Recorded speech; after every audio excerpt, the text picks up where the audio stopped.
toujours, c'est un immense plaisir de vous retrouver pour ce nouveau numéro de votre émission Le Débrief sur Médian. Merci de nous rester fidèles. Au Tchad, Mahamat Idriss Déby a été officiellement élu président de la République suite à l'élection présidentielle tenue à l'issue de la transition. Il a obtenu plus de 61% des suffrages exprimés contre 18,53% pour Masra. Des résultats validés par le Conseil constitutionnel tchadien qui a d'ailleurs rejeté le recours en annulation de Success Masra. D'ailleurs, ce dernier a présenté au chef de l'État élu sa démission et celle de son gouvernement conformément à la Constitution. Quels sont les défis qui attendent le président tchadien et son gouvernement? Quel avenir politique pour Success Masra? Le développement en première partie d'émission. Et puis en seconde partie du débrief, nous parlerons de l'AES, l'Alliance des États du Sahel. Nous pouvons considérer très clairement aujourd'hui que la Confédération de l'Alliance des États du Sahel est née. Ce sont là les propos tenus par Abdoulaye Diop, chef de la diplomatie malienne, à l'issue d'une réunion des ministres des Affaires étrangères du Mali, du Niger et du Burkina. La rencontre tenue à Niamey a permis de finaliser un projet de texte créant cette confédération de l'Alliance des États du Sahel. Le texte devra être adopté par les chefs d'État des trois pays sous transition lors d'un sommet prévu très prochainement. Ces trois pays qui ont annoncé en janvier dernier avoir quitté la CEDEAO ont également rompu leurs relations avec la France pour se rapprocher de la Russie. Création d'une confédération de l'Alliance des États du Sahel. Quelles sont les conséquences aujourd'hui de la formation de ce nouveau bloc géopolitique? Sous quel format faire revenir le Mali, le Burkina et le Niger au sein de la CEDEAO? Le développement en seconde et dernière partie d'émission. Sur ce plateau, pour en parler avec nos invités, Dr Adjaratou Waha Aïdara Ndiaye, vous êtes directrice exécutive de Partners West Africa Sénégal. Encore un plaisir de vous recevoir à nouveau sur notre plateau. Un plaisir, monsieur, également un plaisir pour les auditeurs.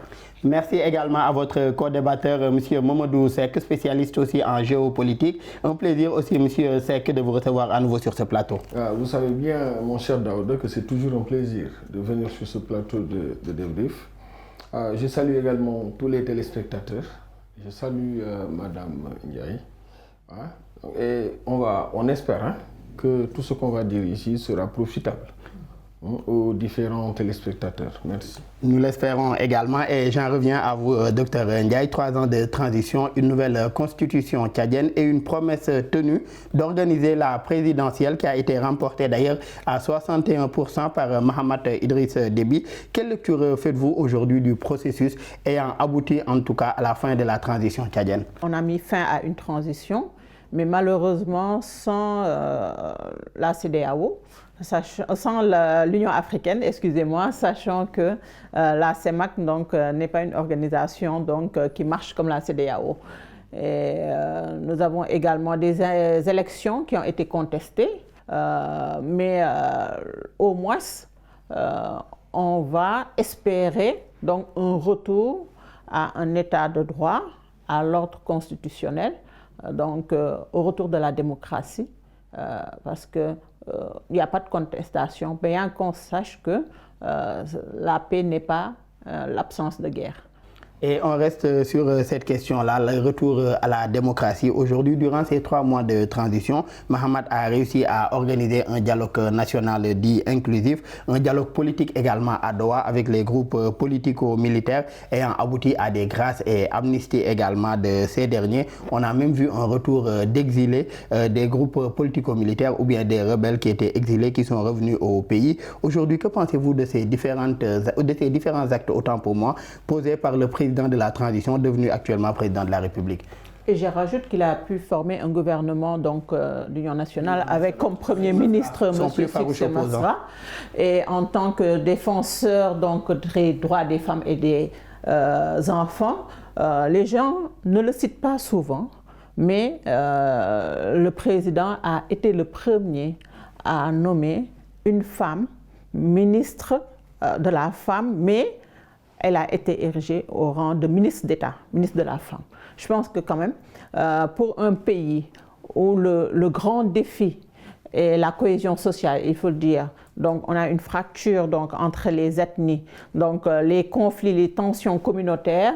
Je pense que des actes ont été posés dans le sens donc, de la cohésion sociale avec ce dialogue national, mais également il a appelé donc, à une unification pour le succès du pays. Donc on a eu Succès Masra qui était le principal et le plus grand opposant, qui était même pressenti pour être le favori, et peut-être même c'est ce qui lui a porté préjudice, donc qui a rejoint le dernier gouvernement donc, de cette transition. Je pense qu'on peut espérer donc, que le Tchad donc, puisse se relever de cette transition, surtout en fait que le Tchad joue un grand rôle dans la région des lacs, dans la question de la lutte contre l'extrémisme violent.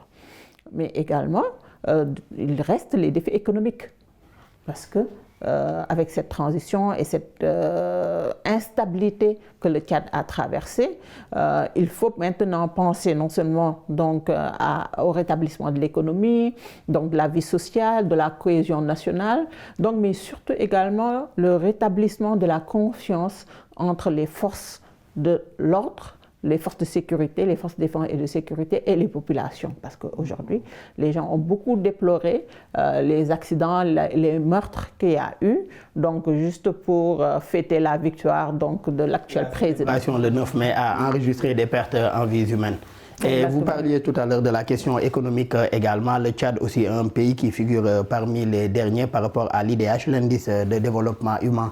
Et Diop, quel bilan sec autant pour moi, quel bilan tirez-vous aussi de ces 3 ans de transition, du Conseil militaire de transition dirigé par Mohamed Idriss Déby? Mais il faut dire que cette transition a été, dès le départ, extrêmement difficile pour le président Mohamed Idriss Déby. Parce que il faut voir un peu dans quelles conditions il est arrivé à la magistrature suprême. C'est l'assassinat, on va dire, la mort de son père, Idriss Déby, en 2021. Et cela a créé tout de suite une situation extrêmement difficile. Donc, il fallait d'abord qu'il contrôle le clan Déby, ensuite qu'il contrôle l'État, ensuite tout le pays. Et c'était extrêmement difficile pour lui. Je considère qu'il a réussi à le faire finalement, puisqu'il a conduit la transition, bien sûr, de façon très très compliquée avec toute l'opposition. Mais finalement, il est arrivé à organiser des élections dont il est sorti vainqueur avec 61%. Donc je considère qu'il a quand même... 3 ans aussi, on l'a vu très conciliant avec la plupart de ses opposants et même avec les groupes politico-militaires. Kebzabo, qui était en tout cas farouche opposant à son père et à lui-même, a été son premier ministre. Ensuite, il y a eu également Succès Masra, je le disais en introduction, des exilés revenus au pays, des grâces et amnisties également enregistrées. Ouais, bon, en fait, il a même changé la constitution tchadienne. Parce qu'avec la constitution d'avant 2021, Succès Masra ne pouvait pas être candidat, vu son âge. Donc il a avancé l'âge du candidat jusqu'à 45 ans pour que Succès Masra puisse être candidat. Et pour que lui également puisse se représenter, puisqu'il a 40 ans, quand il prenait le pouvoir, il était à 37 ans. Donc ils ont exactement le même âge, quoi. L'un est né en 84, l'autre est né en 83, à peu près, c'est le même âge.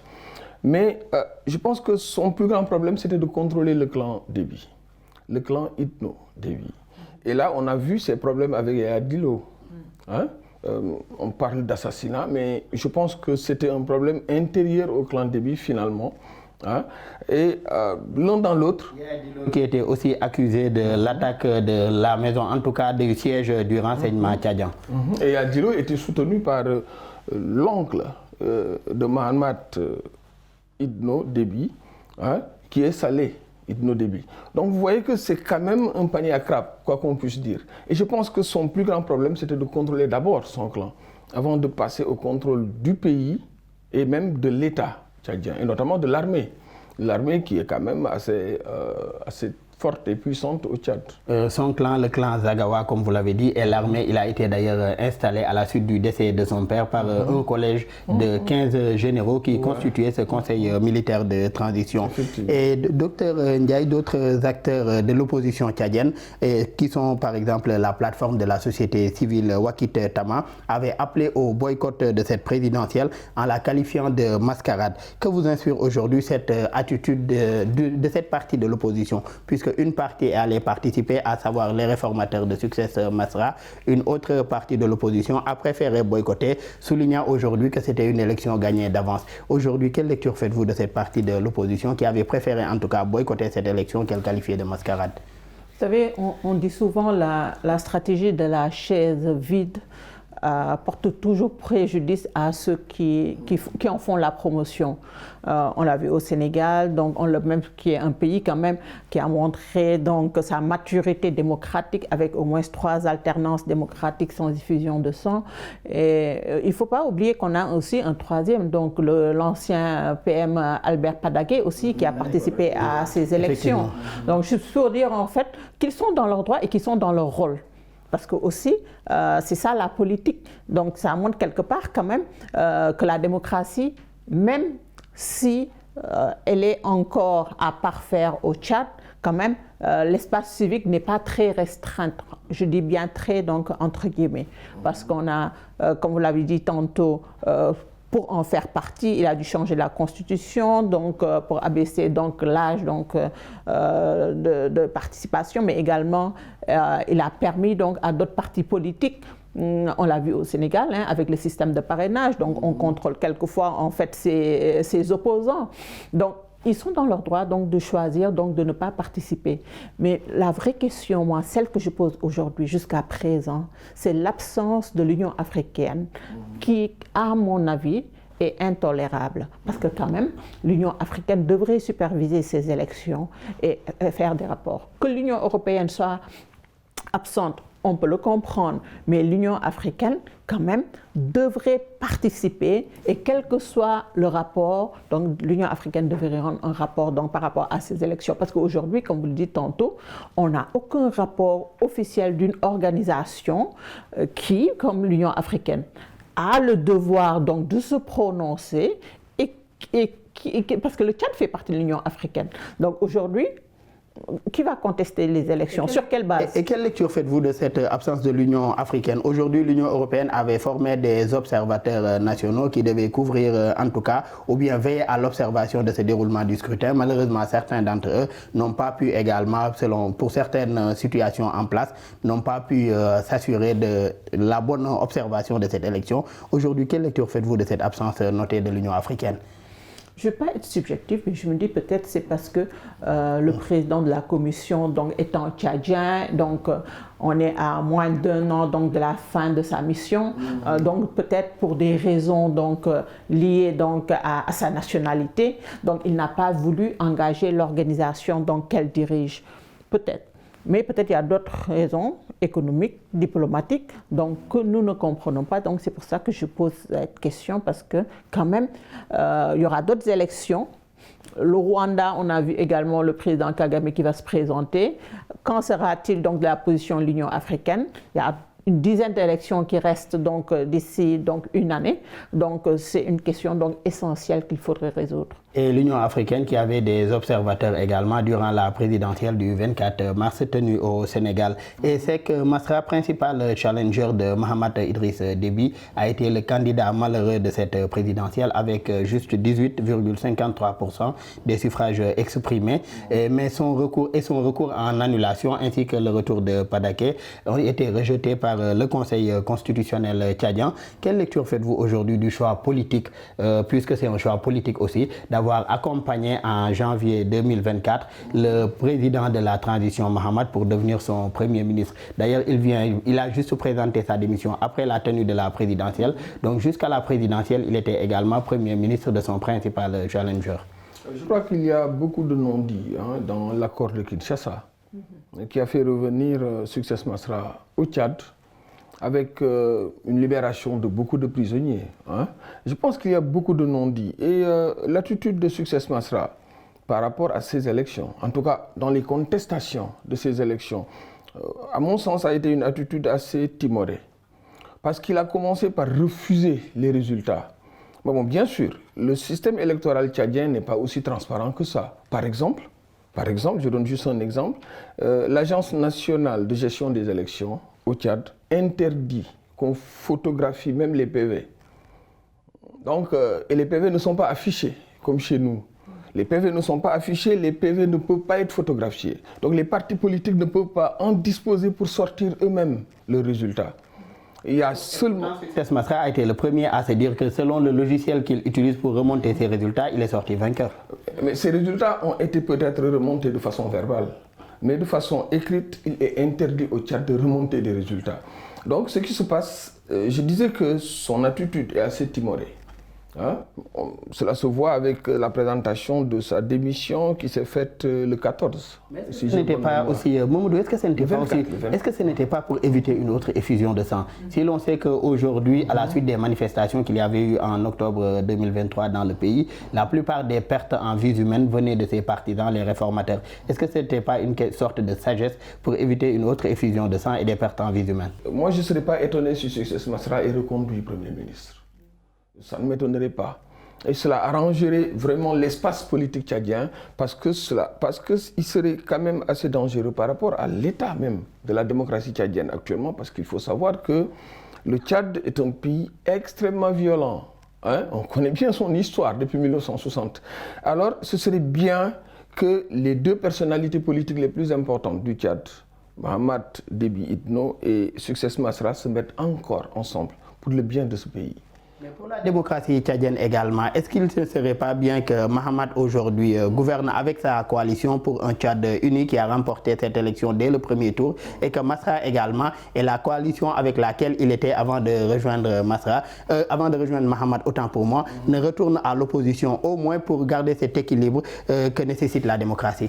Ouais, moi je me mettrais en porte-à-faux vraiment avec M. Seck, parce que je pense que s'il veut vraiment jouer, parce qu'il a un avenir politique, il ne gagnerait pas du tout donc, à être reconduit donc, comme Premier ministre vu qu'il a contesté les résultats et son image a été quand même très écornée sur les réseaux sociaux lorsqu'il a déjà accepté ce poste de Premier ministre et je pense que c'est ce qui lui a plutôt porté préjudice. Et même je pense que l'actuel président a annoncé les couleurs parce qu'il dit qu'il va gouverner avec sa coalition mais pas avec ceux qui se sont opposés à son programme.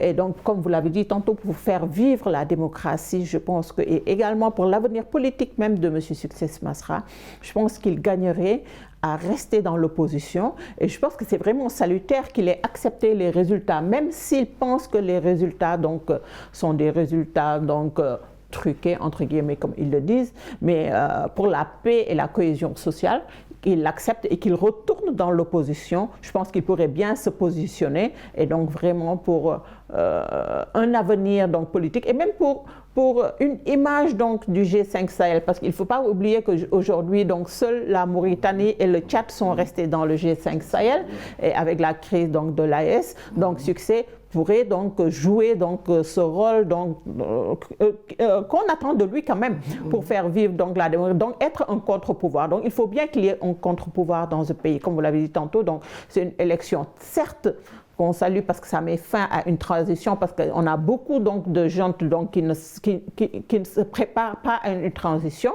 mais je pense que ce serait un exemple qu'on pourrait utiliser dans la zone Sahel donc, pour mettre fin à des transitions et ouvrir l'espace démocratique, donc rendre le pouvoir aux civils, donc remettre un état de droit, donc la paix et la cohésion sociale, donc également pour les aspects sécuritaires donc, dans l'espace Sahel. Et par rapport à la démocratie d'ailleurs, dans la nouvelle constitution tchadienne, ce que prévoit en tout cas le président Mahamat Idriss Déby, c'est la limitation des mandats à 2. Donc lui n'aura droit qu'à 2 mandats par rapport à l'actuelle constitution tchadienne.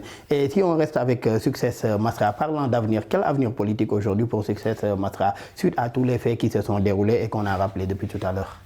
Comme vous l'avez dit tantôt, donc, il y a certes l'accord de Kinshasa dont on ne connaît pas les tenants et les aboutissants, mais déjà en fait le fait qu'il ait accepté d'exercer le pouvoir, donc du coup maintenant il a une certaine compétence parce qu'il a exercé le pouvoir en tant que Premier ministre, donc il connaît au moins il a exercer donc une administration publique à un haut rang. Donc, déjà une certaine compétence. Qu'il soit aujourd'hui vu aussi bien par la population tchadienne qu'au niveau international comme un homme de paix qui, malgré donc qu'il est, parce qu'il avait annoncé qu'il avait gagné, comme il l'a dit tantôt, mais sans preuve palpable, puisque la Constitution, donc la loi tchadienne ne lui permet pas d'avoir les preuves donc pour montrer qu'effectivement c'est lui qui a gagné, mais il a accepté sa défaite. Je pense que cette frustration donc pourrait donc bien servir donc politiquement à M. Masra. Et c'est que, allez-y, vous vouliez rebondir, allez-y. Ouais, je voulais juste rebondir sur ce que Mme Ndiaye a dit. En fait, Succès Masra lui-même a annoncé la couleur. Il a dit clairement que la transition était terminée, donc il n'était plus engagé par la transition dans sa lettre de démission. Mais moi, je dis que pour le bien du Tchad, c'est ici, sur ce plateau-là, que j'avais dit un jour, je ne sais pas si vous vous rappelez, que la démocratie pouvait attendre. Hein? Je considère que jusqu'à présent, le Tchad est un pays qui est encore extrêmement fragile. C'est un pays en construction. Et ce serait très bien, à mon sens, ça c'est mon point de vue à moi, que les deux principales personnalités politiques se mettent encore ensemble pour construire encore un peu plus ce pays-là. Mais ça c'est mon point de vue.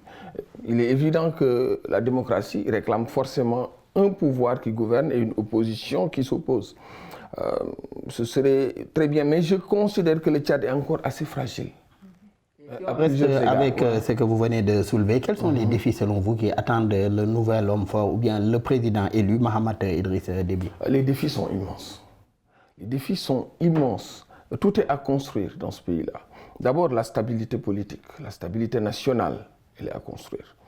Donc, au Tchad, il y a une certaine diversité ethnique qui finalement n'est pas une richesse par rapport à toutes ces divergences, toutes ces contraintes qu'on a, notamment entre le pays, disons la capitale autour de N'Djamena, et ce qui se passe au nord-est avec les incursions des forces rebelles.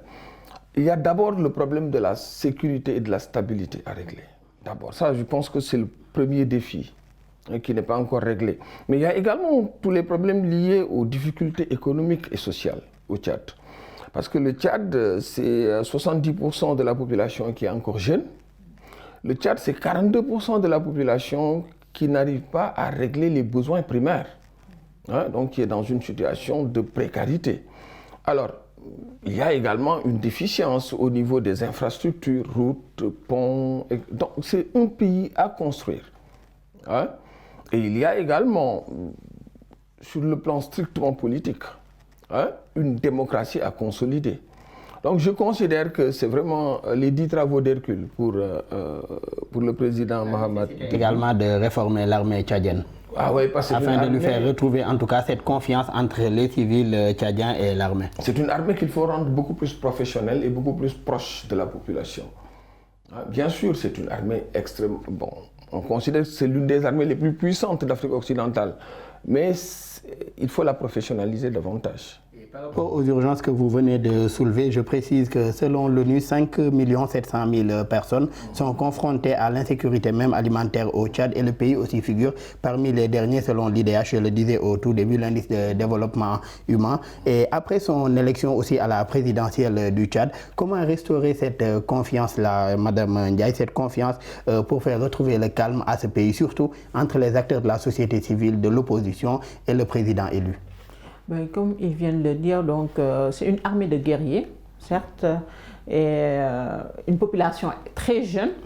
Donc on a des problèmes pour, comme vous l'avez dit tantôt, hein, l'accès à l'eau, l'accès à l'électricité, les besoins donc primaires, de vrais défis de sécurité humaine. Donc accès à la santé, surtout la santé materno-infantile. Je pense, comme il l'a initié tantôt, un dialogue national, parce que les clivages ethniques sont énormes. Et je pense que quelque chose a été initié, donc la formation des médiatrices communautaires, parce que comme vous savez tantôt, donc on doit beaucoup compter sur les femmes donc pour le rétablissement de la confiance. Mais comme vous l'avez dit tantôt, la réforme du secteur de la sécurité. Je ne parle pas seulement donc des militaires, mais tout le secteur de la sécurité est lorsqu'on parle de réforme du secteur de la sécurité, derrière donc la réforme de la justice, donc la réforme donc du secteur sécurité-justice avec un continuum sécurité-justice. Parce qu'au fond, donc c'est une injustice sociale donc qui fait qu'il y a de profondes frustrations, donc une mauvaise perception donc de l'état de droit, donc qu'il faut régler.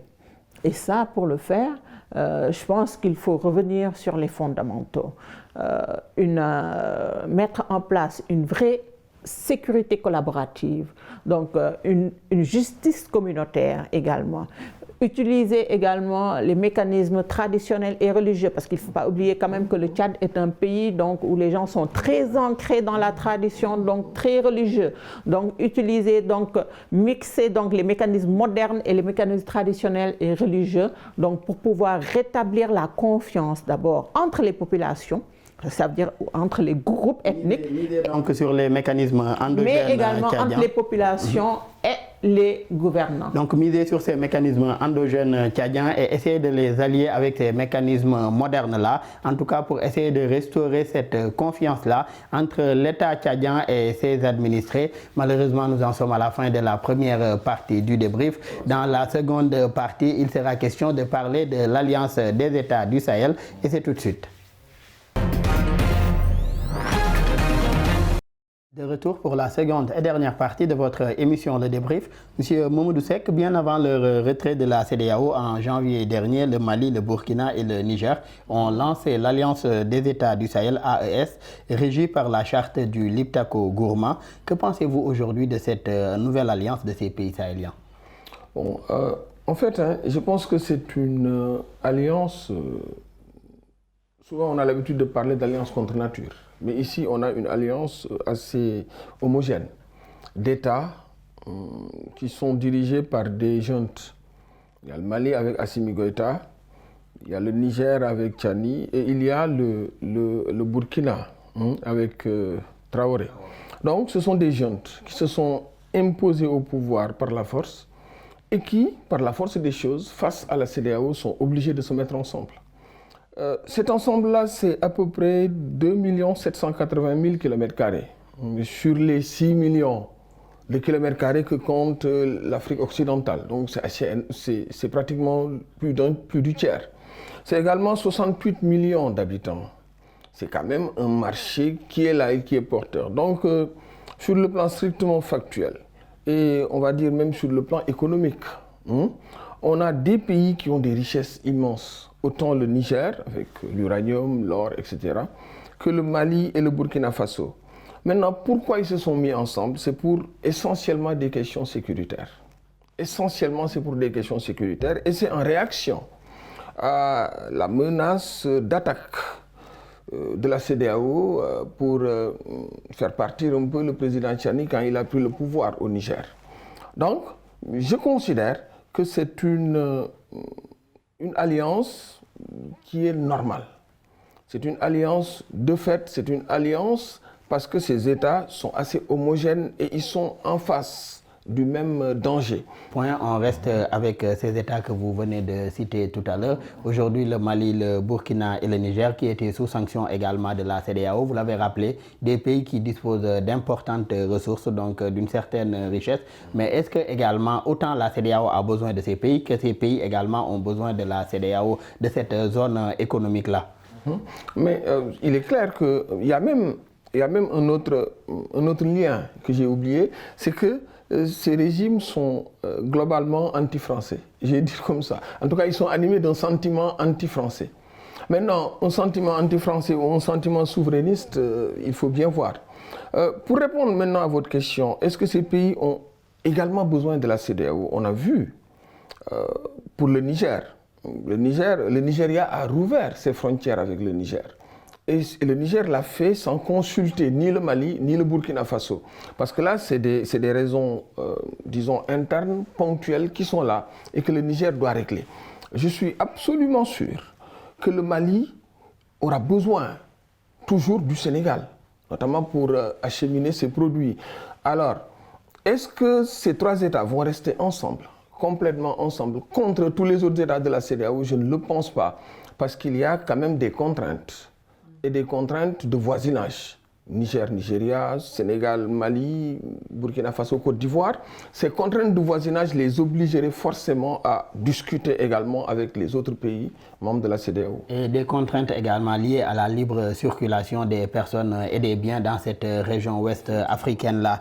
Et docteur, l'AES constituait initialement, comme l'a rappelé SEC, une alliance en tout cas sécuritaire pour faire face à la menace terroriste. Au fil du temps, cette alliance s'est voulue également une alliance économique et même sociale, au point même de vouloir tendre vers une confédération. Sur ce point-là, quel regard portez-vous, en tout cas sur le point surtout de la sécurité, quel regard portez-vous aujourd'hui sur les résultats obtenus jusque-là entre ces trois pays-là? Puisque la question des frontières qui se posait, avant aujourd'hui, les Maliens ne pouvaient pas forcément entrer au Burkina pour suivre des groupes terroristes, vice-versa. Mais aujourd'hui, avec cette alliance, cela leur facilite en tout cas cette gestion de leur territoire et de la menace terroriste. Vous travaillez beaucoup sur ces questions. Quel regard portez-vous sur les avancées ou bien en tout cas les résultats obtenus?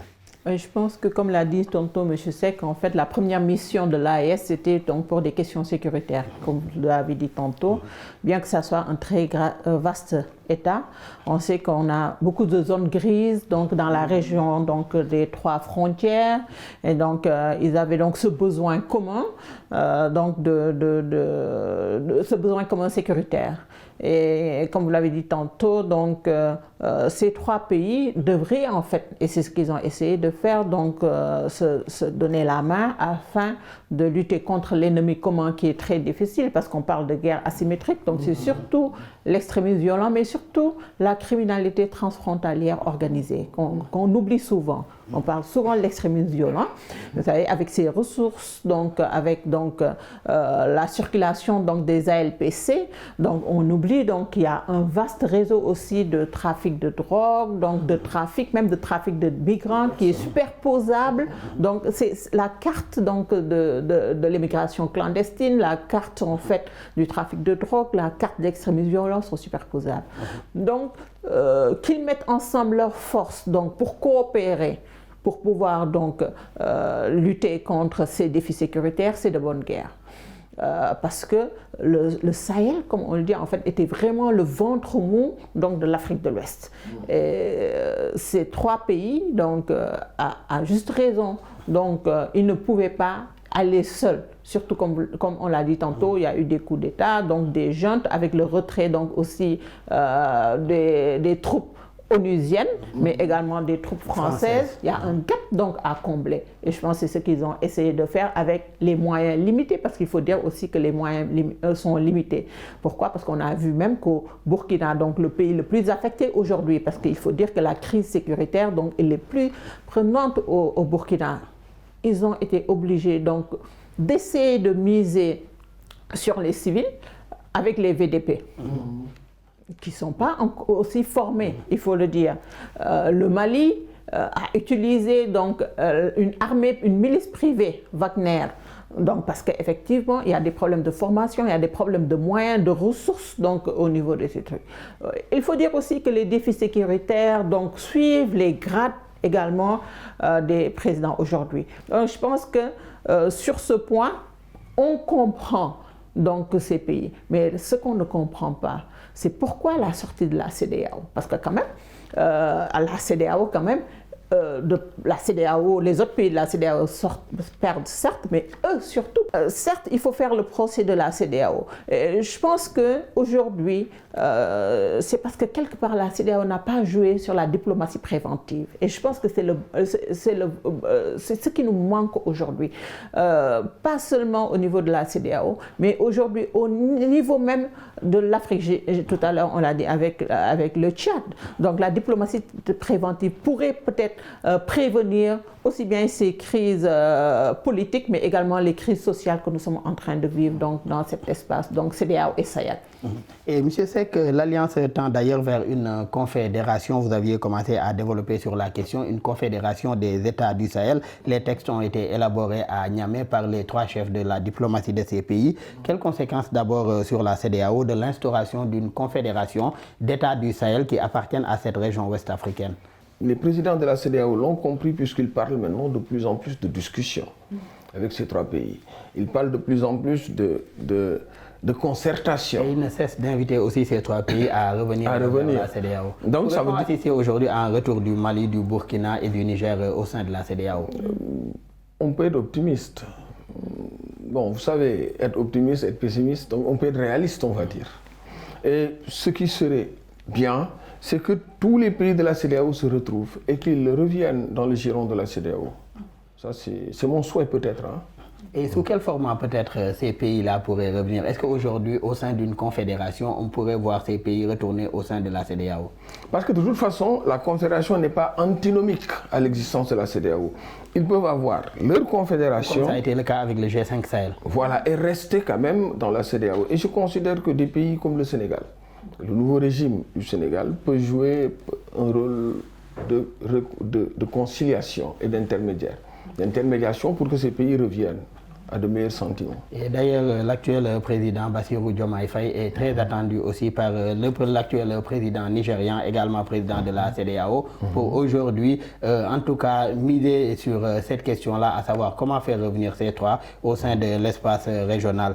Et aujourd'hui, par rapport à l'AES toujours, on l'a rappelé depuis tout à l'heure, plus de 2 700 000 km², alors que la Fédération du Mali ne comptait que 1 825 000 km². Comment gérer aujourd'hui au sein d'une confédération ou même d'une alliance, comment déjà gérer l'immensité aujourd'hui d'un tel territoire, plus de 2 millions de km², si l'on sait qu'au sein même de ces pays, certains aujourd'hui peinent à gérer la sécurité de certaines zones laissées comme zones grises, comme vous le rappeliez tout à l'heure.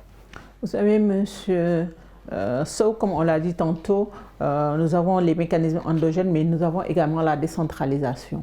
Je pense que les États pourraient bien miser sur la décentralisation. Et comme l'a dit tantôt monsieur, moi je suis parfaitement d'accord. Donc l'AES n'est pas antinomique à la CEDEAO. Mais les gens oublient à l'UEMOA, parce que quand même il y a une union monétaire, parce qu'ils parlent en fait de sortir en fait du franc CFA. Et on oublie au fond que les problèmes qui se posent le plus, en fait, même les problèmes sécuritaires, parce que vous avez parlé de gestion des espaces. Et les espaces, donc le ventre mou, le vrai problème, c'est la zone des 3 frontières.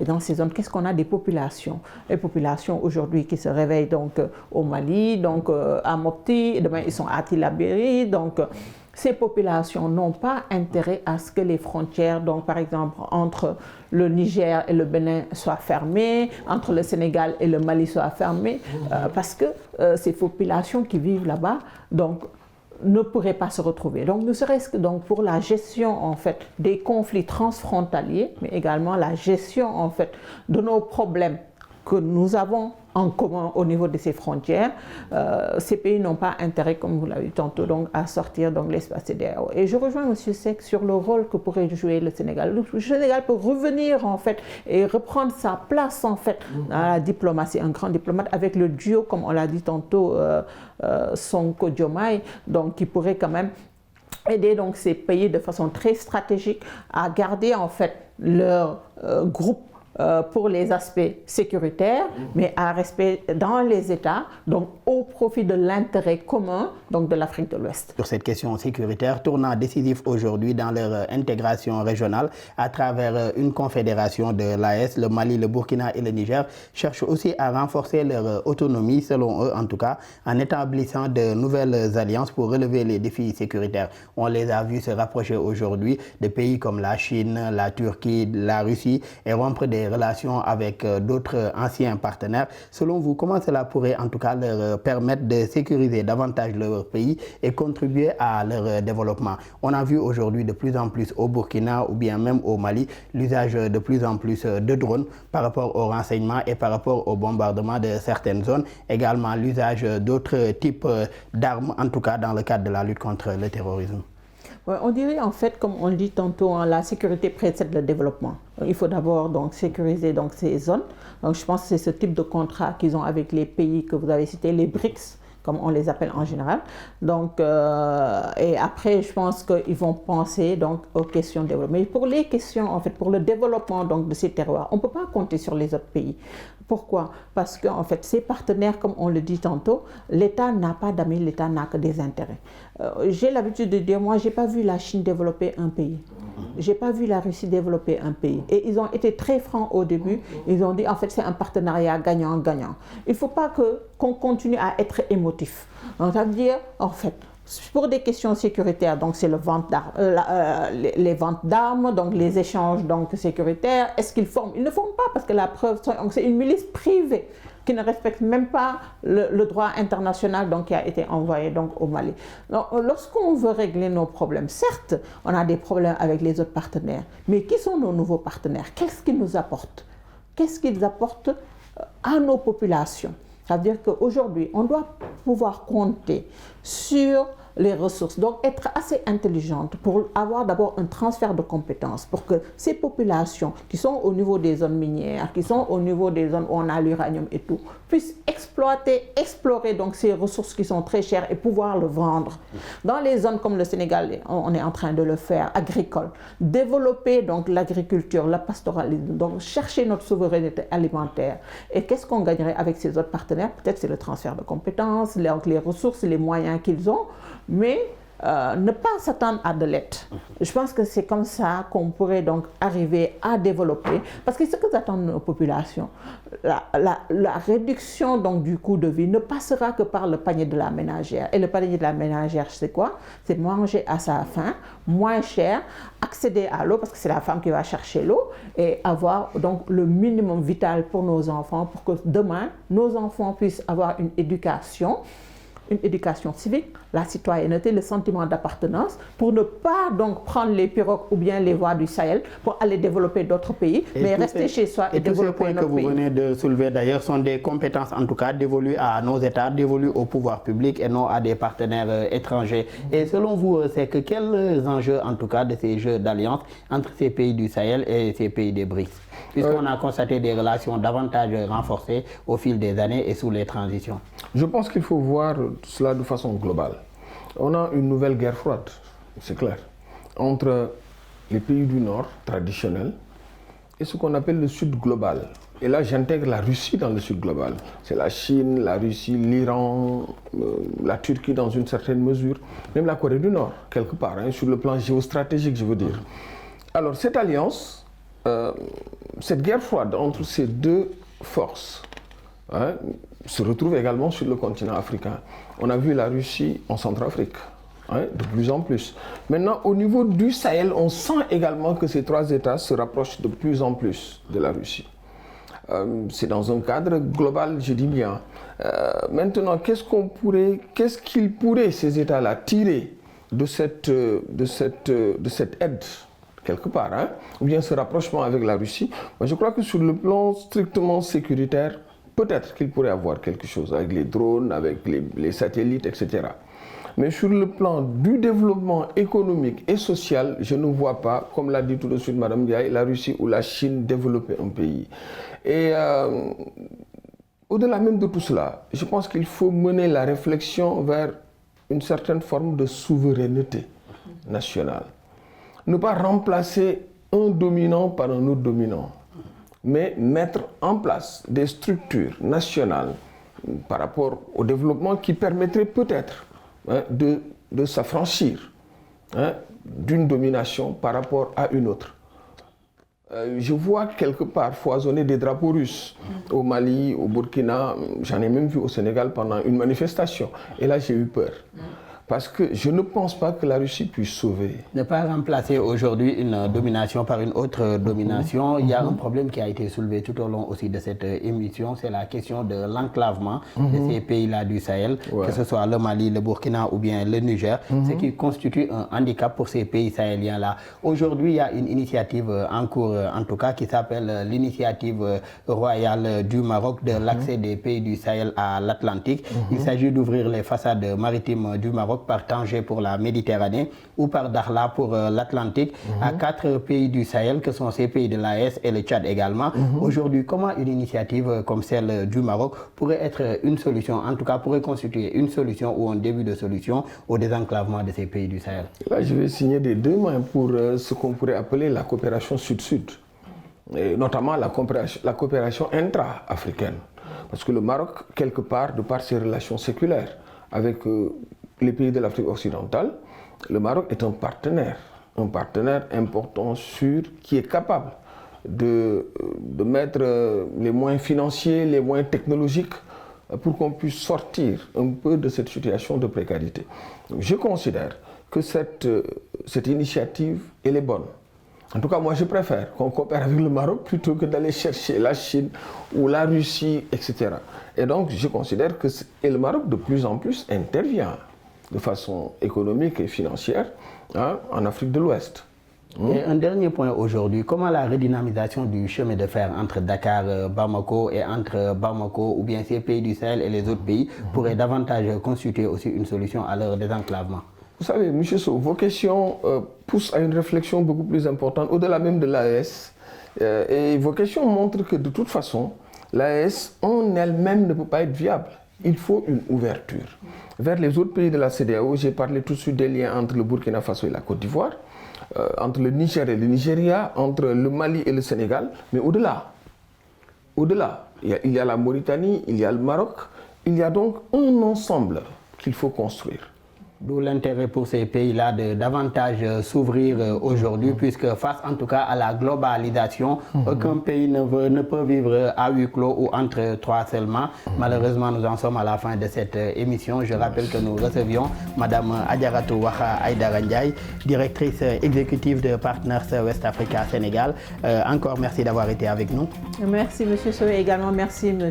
Seck pour ces échanges et également à nos téléspectateurs. Merci également à M. Seck, spécialiste en géopolitique, Mamadou Seck. Merci encore d'avoir été avec nous. Merci M. Sow. Vous savez bien que je suis un habitué de cette émission. Je fais partie de la famille.